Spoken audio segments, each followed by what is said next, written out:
Ditpol Air Polda Bali gagalkan upaya penyelundupan bibit lobster senilai 700 juta rupiah lebih. Ratusan ribu bibit lobster tersebut akhirnya dikembalikan ke habitatnya.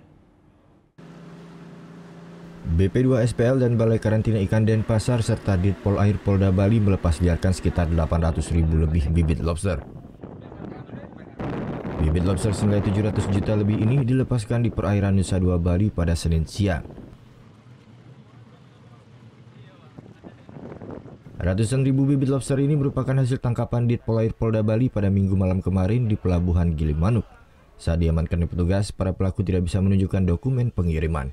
Rencananya bibit lobster ini akan diselundupkan dari Mataram menuju Surabaya. Jadi sesuai dengan Undang-Undang Perikanan dan Undang-Undang Karantina bahwa untuk pengangkutan jual belikan dan sebagainya harus dilengkapi dengan surat karantina. Kemudian yang dijual belikan atau kemudian pindahkan tempat dan sebagainya itu adalah sesuai dengan ukuran-ukuran yang ditetapkan oleh pemerintah. Kalau bibit lobster itu belum diizinkan untuk diangkut atau diperjualbelikan. Dari kasus ini petugas mengamankan 4 orang tersangka yakni W, E, T, dan O. Mereka memiliki peran masing-masing seperti sebagai pengendali dan kurir. Petugas saat ini masih mengembangkan jaringan penyelundupan lobster ini. Karena dari hasil pemeriksaan sementara, pelaku sudah beberapa kali menyelundupkan bibit lobster. Surya Sanjaya melaporkan untuk NET. Thank you. Udah selesai nonton beritanya?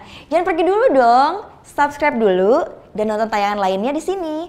Subscribe, nonton lagi. Subscribe, nonton lagi.